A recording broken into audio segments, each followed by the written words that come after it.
Hello, hello. This is Irene with SaugaTalks today, coming on very summery, very hot day here in Connecticut, United States. To those who watch regular SaugaTalks, please subscribe and put your likes in and comment on the talks we're having, because as you've seen, I'm talking to a lot of interesting people here. They are experts and influencers and entrepreneurs and just very interesting individuals. So every talk I start with a simple question: how we all coping, how our summer is affected by the pandemic, or how our business is feeling these days. So today I'm very lucky to have Kamales Lardi with me. Hello, Kamales, say hello. Hi there. Thank you for having me. Wonderful to be here today. Oh, absolutely. No, pleasure's on mine, because Kamales, she is a digital transformation expert, recognized expert. I would say Kamales is influencer, and she's top 10 in digital transformation strategy and execution influencer in the world. So I'm very lucky to have expert of this caliber with me. And Kamales is leading her own company, Lardi Consulting, right? Lardi Partner Consulting. Thank you, Lardi Partner Consulting, and you advising your clients on strategy and execution, and that's what we'll talk about today. Because despite summer or no summer, pandemic or no pandemic, but businesses are transforming and bringing their strategies together with the help of experts like yourself. So how are you, Kamales, today? Thank you so much. It's wonderful to be here, and I am very well as you can be under the strange circumstances that we have going on globally. I think this year has been definitely a moment for all of us to kind of stop and take stock of what's important in life and where we need to prioritize and focus our energy. So for me, that's been definitely a wonderful revelation. I travel quite a lot for work. I have a virtual team, so a lot of my business over the last 8 years has really been traveling to different locations, supporting different clients across different regions and different industries. I do quite a lot of speaking engagements as well, so I've been traveling a lot for that. And the last couple of months, the last 6 months have just been, to stay put, to enjoy a bit of family time, to reconnect with people. And so this has been definitely a positive that's come out of the situation. Wonderful, wonderful. What are your plans for your business or maybe for your family this summer? Because you mentioned changes occurred without us asking for them. So how the pandemic, or what we call maybe second wave, even in some countries now, right? How are you rethinking for your business and for your clients? Yeah, today. Well, Switzerland has been, well, I'm located in Zurich, Switzerland, and here we've been fairly quick to return back to the work environment. There are still some restrictions in terms of number of people allowed within an enclosed space. There's quite a large number of people who in the business world have decided to continue remote work, which is definitely a welcome change. But what we've seen is, as of today in Switzerland, wearing masks in public transportation has become compulsory, which it wasn't last week. So we're seeing a slight increase in number of COVID cases as well. So this is something that I think we're very wary of. Business-wise, because over the last 8 years since I started Lardi Partner Consulting, we've had quite a lot of virtual teams, remote teams. I engage with businesses from different parts of the world, and sometimes you can't physically be there all the time for those companies. And so I've gotten used to managing virtual teams and leading virtual teams as well. So this hasn't been a huge amount of change for us. It's been a slight shift into more of a 100% virtual rather than 60 to 80%, which is also, I think, great. It's a different way of leading people. You've got to motivate them in a different way than face-to-face contact. And this has been quite exciting for us to see some of the leadership teams and some of the organizations where we've engaged with who've always had the point of view that you have to be physically on site. You've got to be with the people, leading the people on the ground. They've had no choice but to shift into the virtual world to manage their teams, and they've seen that productivity is increased, that virtual team management is possible, and working from home is still as productive as you would expect. So I think this is an exciting change for us, and we are looking to continue our focus in digital transformation, which has picked up quite a bit over the last few months. Another positive that I see out of the COVID environment is definitely that digital transformation, the appetite and adoption for technology solutions has increased. Mindset towards these solutions as well has become more open.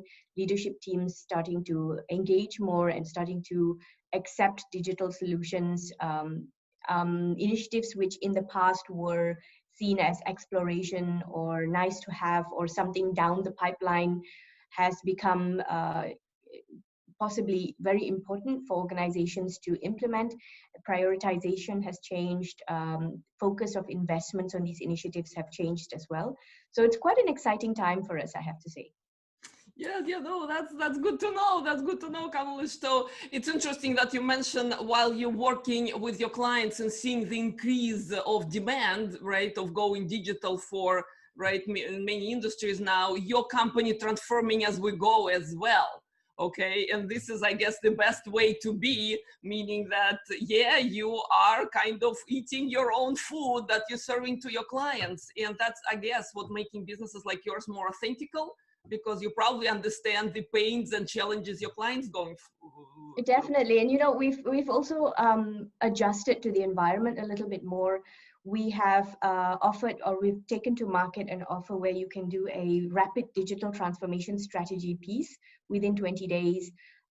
So based on the methodologies and experience we've had over the last, almost decade of doing these types of projects, we've been able to create something that can accelerate the process, which is much needed at the moment.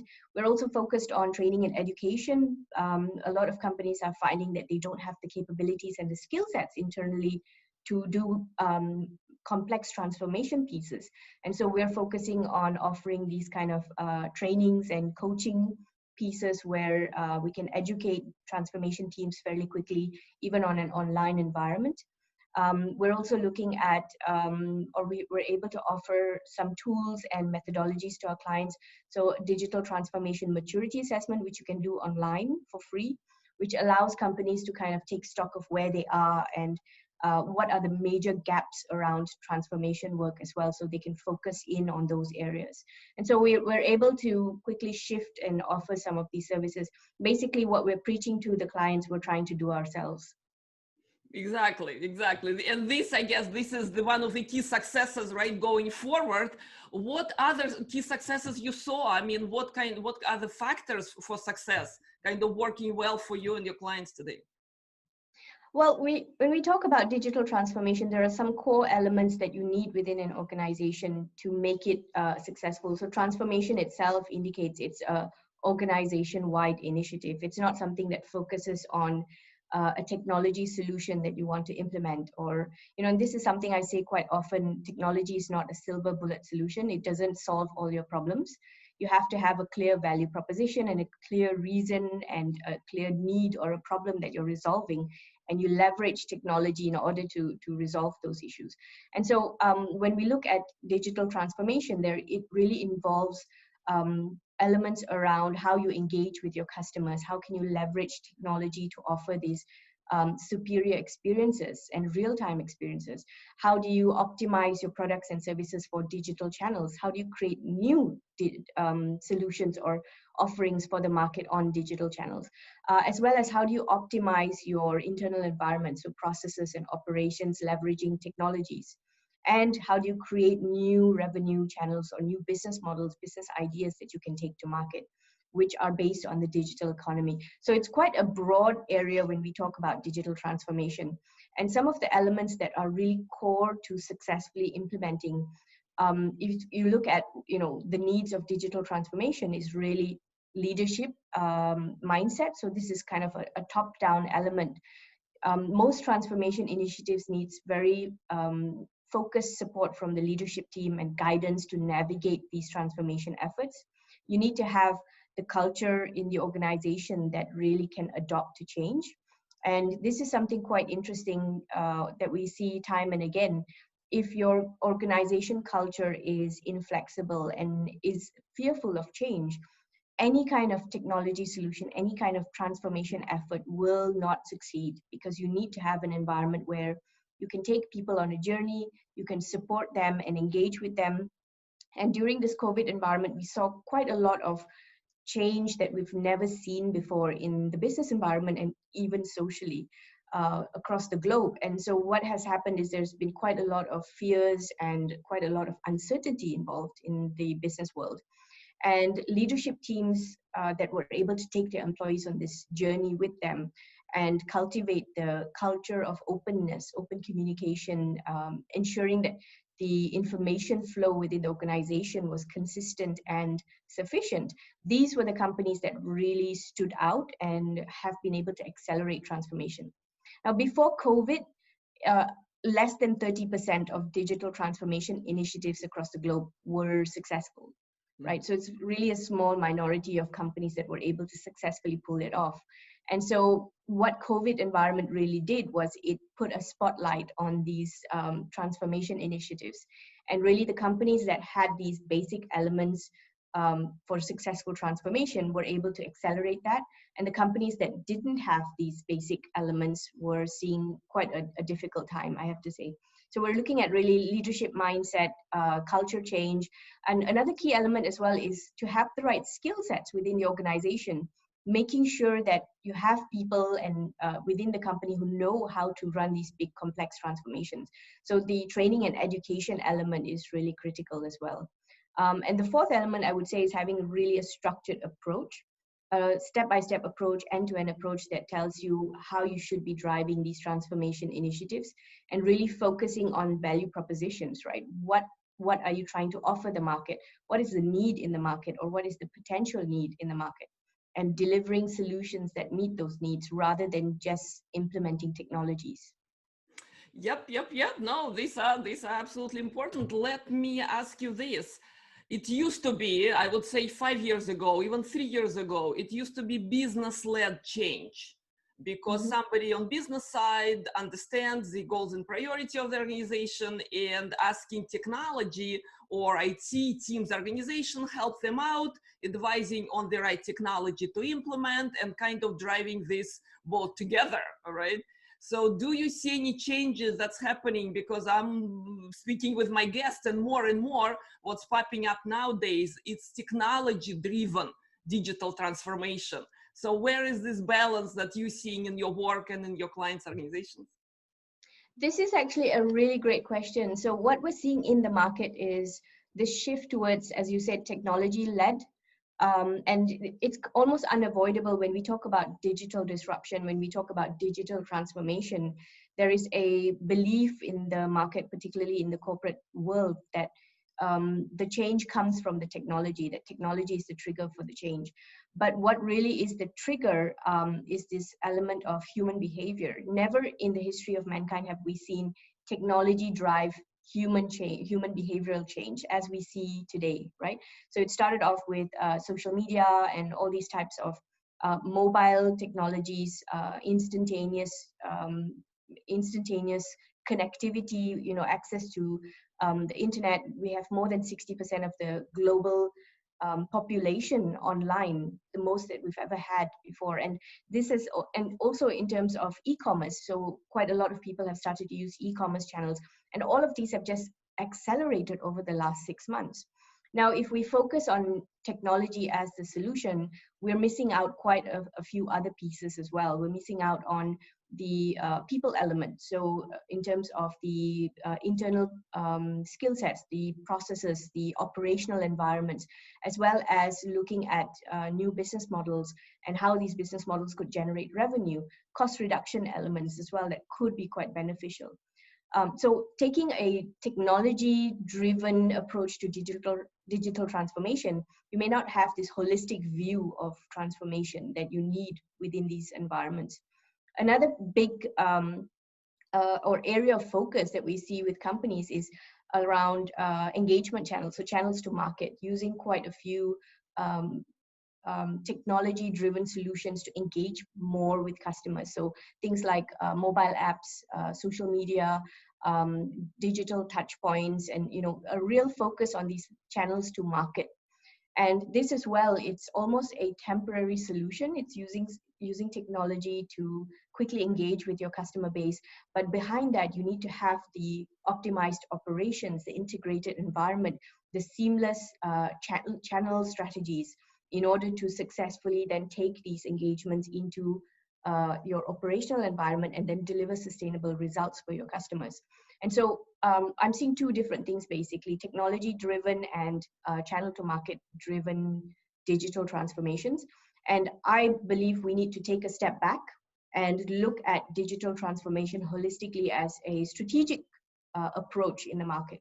And we do this by really looking at your organizational goals. So we combine kind of the external environment and the internal environment. Around the external environment meaning disruptors. How is your consumer behavior changing? What are the new technologies, breakthrough technologies that are coming up in your industry?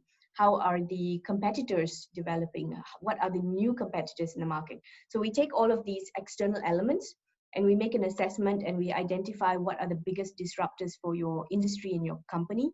And then we look at your internal environment in terms of what capabilities you have, what are the elements you can leverage on, what's the strength in your business environment, as well as what are some of the goals that you set for yourself. So we take very much the business strategic angle as well. And we marry the two elements or combine them in a way where we produce a gap analysis and look at what are the biggest areas to focus on, where are the opportunities, what kind of new customer segments you could focus on, or what kind of new business models could come out of these based on technologies that are existent today. So we take very much a strategic approach, and we have a step-by-step guide that helps companies accelerate this process a little bit more as well. And as an outcome, what you come up with is really a business strategy that is technology or digital driven.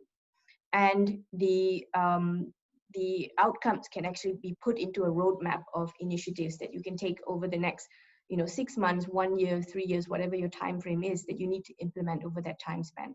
And we really look at what we call it building blocks for digital transformation, which looks at the 4 quadrants: customer experience and engagement, the products and services, the people, process and operations, as well as the 4th quadrant, which is business model and revenue streams. And so we really take a full holistic view of the organization when we look at digital transformation. This is absolutely, this is very interesting. Let me grill you on one thing, Kamales, is how about in this digital world and new economy and all the tools that's so accessible now, okay?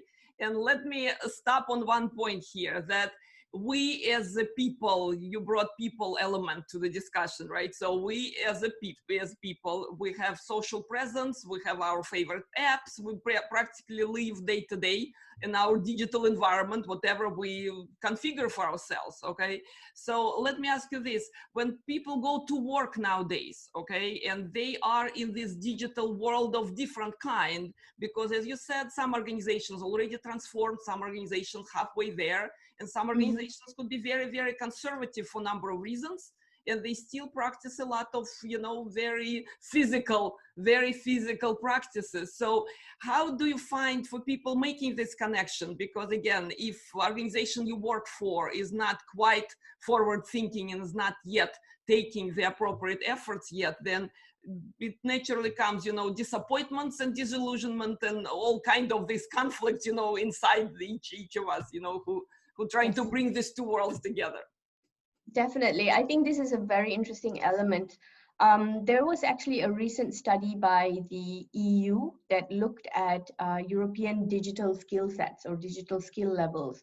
And if I'm not mistaken, there's about, the statistic says something like 99% or more than 90% of the jobs moving forward in the corporate environment will need some sort of digital skill sets or digital capabilities.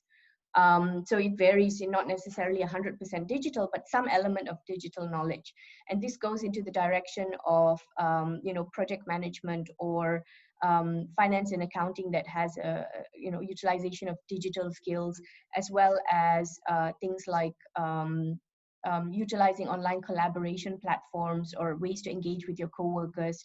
Could be as simple as using WhatsApp in the business environment, or Slack to communicate with your, or SharePoint to communicate with your coworkers.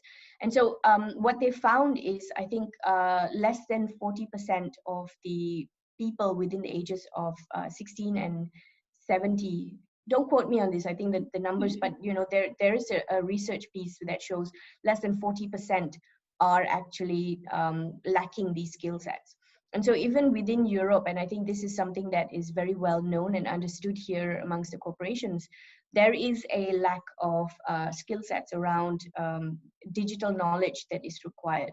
And so we are seeing quite a lot of companies allocating budget around education in these areas, learning and development.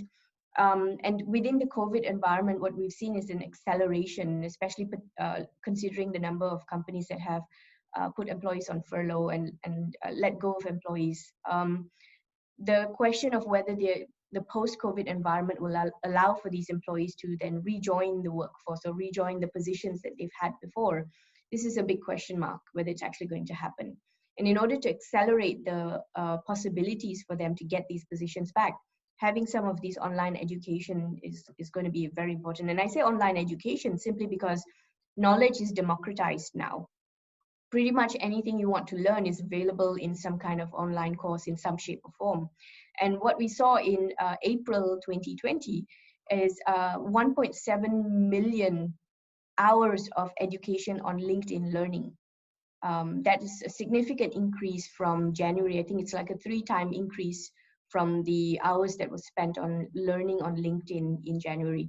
So people really did take the opportunity then to educate themselves and spend some time learning new skills, particularly around data analytics, which is something that's incredibly important today. No matter what position you're in, having a good understanding for how to utilize data, how to analyze data, and how to integrate data into your day-to-day decision-making is so important.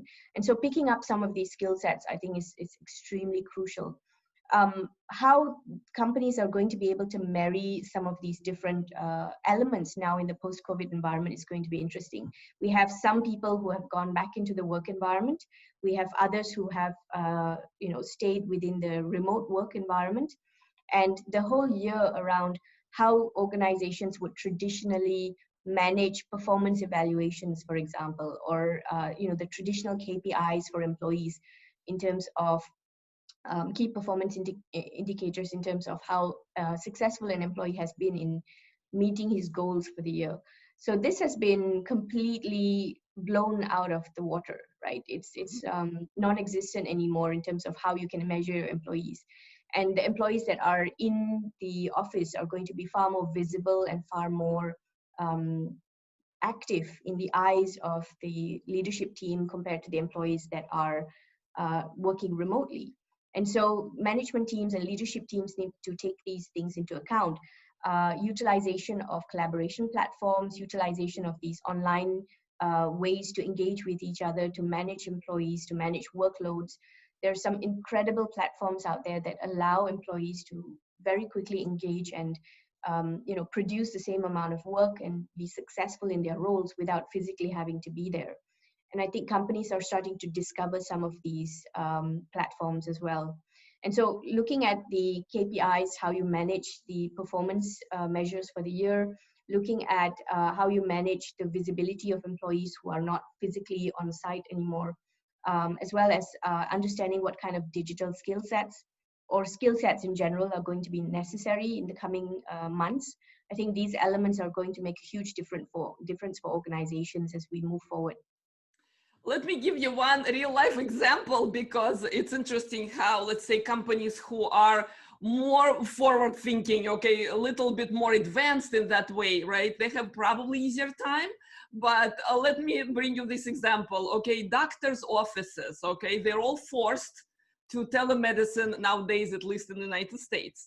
And very interesting anecdotes going around how doctors have to digitize very fast. And frankly, they are not the population who is looking to digitize. It's not how they work. right? You see what I mean? Yes. So what I see is happening in many practices is it goes down to the example when they find one PA, physician assistant, who is doing all day long just one thing. He is going from one doctor to another, making sure the simple remote technology, the simple apps are working so they can produce for the practice and meet clients, right? Meet patients remotely. But all I'm saying, they have to dedicate the whole unit, the whole person, full-time or no full-time, official or not official, who is going around and making sure digitizing is going well. So what do you see? Yeah, about that. Well, I think this is actually a really exciting development, because if we look at some professions, right, doctors, lawyers, and some of these very old school, even accountants and these old school traditional professions, they tended to be quite resistant to digitization, because there was always the excuse that they would say, okay, we need face-to-face contact in order to meet the patients and understand, diagnose, and so on. And within this environment, what has happened is it's become crucial to have as little contact as possible, even within the medical industry, right? Or even within the for medical personnel. And so I think, yes, they needed to have these dedicated personnel onboarding them, but it's almost a one-time investment, because once you get them on board, they're using these technologies as and when they need it. And this one-time investment, the necessity of the environment has pushed them into this digital adoption and changed the mindset quite a bit within these traditional professions, which I find quite exciting. Without this COVID situation, as bad as it was globally, and it's not something that we're happy to have in our environment, but it did, on the other hand, push these traditional professions into these necessities of using technology, which they otherwise, I don't think, would not have done so. And there are some incredible technologies that have developed over the last couple of years, with telemedicine, with biometrics, with pharmaceuticals and things like that, which I find, incredibly beneficial to society, and making the way we engage with our medical professionals incredibly efficient, and almost the same experience you would get from a face-to-face engagement with your doctor, you can get through these online channels as well. And so I think it's a very positive environment that we're heading towards, where adoption has increased. But I'm not saying at all that digital should replace this face-to-face physical contact. I still believe very much in engaging with people and having this human connection and the authenticity of our human engagement with one another. That cannot be replaced by technology ever. I still like to go and have coffee with people, and we're taking the opportunity now, having this kind of downtime to try and engage with as many people as possible, and have days where I can go into Zurich, meet people for coffee, engage with them again. So this is, I think we're seeing a certain shift that, for me, in my eyes at least, I find quite positive. I'm with you. So I also miss the contacts, I miss the friends, and I miss, lots of people I used to talk more, in the physical world, not virtual. But guess what? We have the opportunities to see each other. I'm lucky enough to be able to invite people to my house, and we stay outside and we're enjoying summer together, keeping somewhat, socially distancing from each other. So we're human. We like to be together one way or another. Just need to take precautions and, of course, understand. It's quite exciting, to be honest, because people that usually would have been too busy to engage with us, senior level executives that are, mostly the people that I engage with, they're with home office, they're far more productive as well, and they're open to these online engagements, so Zoom calls and video calls and so on. And so I've been able to actually connect with a lot more people than I would typically connect with when I'm in my busy schedule delivering projects and traveling for business and for speaking engagements. So I found this time actually quite productive. And I'm really glad that we've had the opportunity to do that. Having said that, though, managing the boundaries between personal and business in the same environment, as well as, being a working mom, as you can understand, it has been a little bit of a challenge. So here we're seeing a little bit of an imbalance as well in terms of how people are managing their business and their work life, and the different home environments clashing with the business environments, and how well we're able to manage that. So it's had its positives and negatives, I have to say. So interesting times. Absolutely. No, I keep bringing to my guest this cartoon I saw in the New Yorker magazine, where it basically says, "Am I working from home, or am I, or do no, do I work from home, or do I live at work?" So where is this boundary here and there, right? So Yes, no, definitely. I hear you. You know what? To finish our conversation today, which is enormously delightful for me and informative, you know, all in one battle.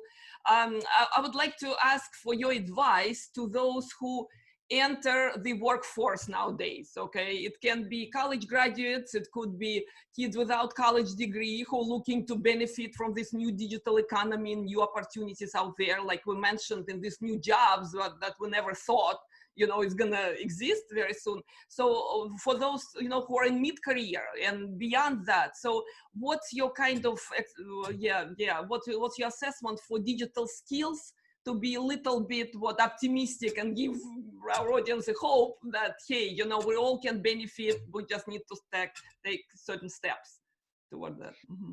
This is actually really exciting. It's quite relevant for me as well, because as you know, I am the chairperson of the MBA Business School, Durham University Business School MBA program.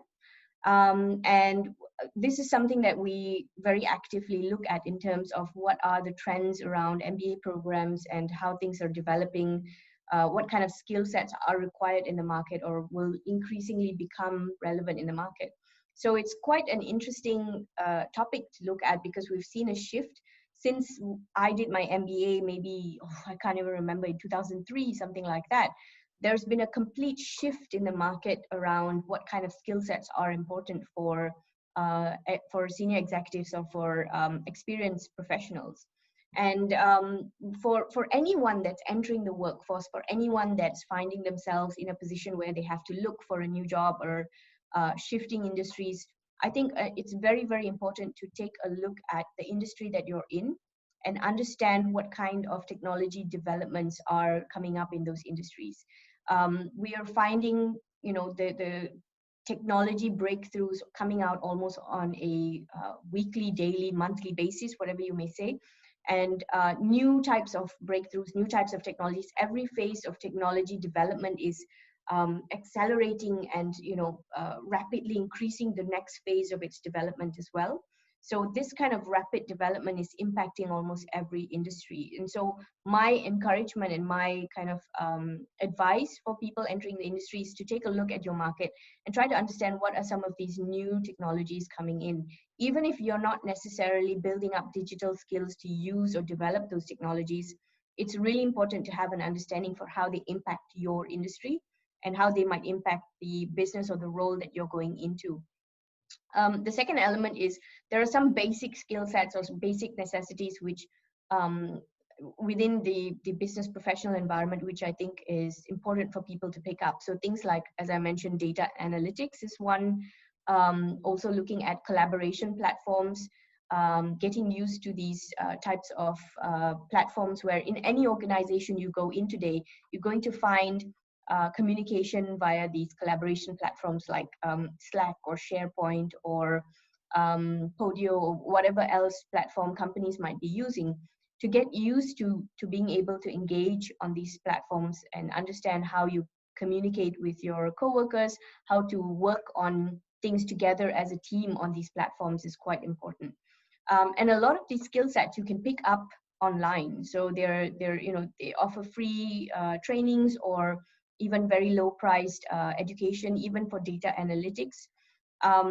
If you want to take it a step further, I would even say look at coding or programming as a basic.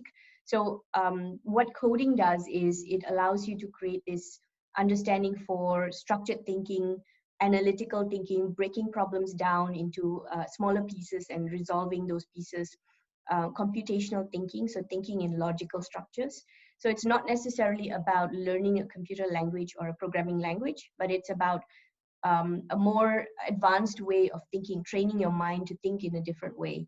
And these are all skill sets which I think is extremely valuable for people today. Absolutely. Here you brought a few very important points here, and exactly what you mean by logical thinking and breaking down the large task that seems to be unattainable into manageable pieces. This used to be some basic business management techniques, but it's definitely applied to programming because my background there years ago, right? But that's definitely how I built my life, so it really affects how we live in this world. So absolutely, this is very helpful. And when I publish this video, I will put the accent on the point that, hey, this is the way to go. This is the way to succeed. So not to be left out, whatever age you are, whatever your life situation is, because as you said, absolutely so many free online classes available. It's just a matter of situating yourself and finding that fit in the way that where's demand in your industry and what is it that you want to offer, even if you don't have the skills yet. So yeah, I think that's something to look forward to. Definitely. And this, if you want to learn a little bit more around programming, there are even apps that make it really easy. So there's something called Mimo, which is an app that you can download on your phone and learn to code. Google has an app on this as well. So it's fairly, today, everything's, compared to when I learned programming in 1997, things have changed quite a lot. It's developed significantly. The programming languages, the capabilities have also become a lot more user-friendly. So it's almost like learning a new language. It's not as difficult as one would imagine, like it used to be, for example. I don't know if you remember, but we used to have these SQL codes and MS-DOS, those were those were the old days. And today you don't have to go through those pain anymore. It's fairly easy to learn programming languages and coding today. I'm not even remembering, okay? That's how I started my career, because at the time, SQL was a high abstract level of managing the data and manipulating the data pieces and in structured databases. So at the time, it was huge progress from assembler and C programming, which is really a hardcore skill that you have to have, and even mindset was different. So absolutely, speaking here with artificial intelligence experts, with data scientists, they all keep saying that these technologies now more accessible, even AI, machine learning techniques, like you said, it's higher abstract. I mean, of course, we will have the real experts who really know all the nuts and bolts behind its technology, but demand is so huge in the market that I really want to open up for anyone who is remotely possible, remotely interested, rather, if we're right? just talking about artificial intelligence, the research and development in this area has been around since the 70s. So it's not a new topic, right? But over the last decade, we've seen such an incredible amount of development that's made it so much more accessible, and not just to business, but also to society as a whole. So we're seeing really incredible developments in these areas. And as a basic thing that I think most organizations should have is a way to analyze and manipulate data for decision making. This is something that every management team should have access to, a range of different types of data, big data, and a platform or a tool that allows them to manipulate that data in order to make decisions on a daily basis. So this data-based decision making is so critical, particularly now in this COVID environment, to make sure that you're going in the right direction, that you have the right analysis in order to make decisions, quick decisions as well. And so this is, I think, something that as a basis, every organization should have. Yep, and that actually provides the opportunities on people's side to enter the field, right? And the opportunities are enormous. I mean, I cannot be more optimistic than I am right now, in a way that, yes, it's new age, yes, it's new environment we're all in, but look at the opportunities out there. All right, so Kamales, thank you. Thank you so much for this talk. I will publish it in little snippets that are more consumable, of course, with the full episode very soon. So I appreciate very much of your time, your wisdom, and your experience out there. Best of luck to your business and to your clients transforming and to the rest of us who are transforming right every day. We do change. Thank you so much, Irene. It has been a wonderful conversation. I really enjoyed talking to you as well. And best of luck to you. And I hope we get to engage with each other again in the near future. Absolutely. Happy to help to promote Lardi Partners over here. Okay. If you can help to promote SaugaTalks, I would appreciate it very much. So it's interesting times. These are interesting. Sounds like a collaboration for sure. Absolutely. Best of luck.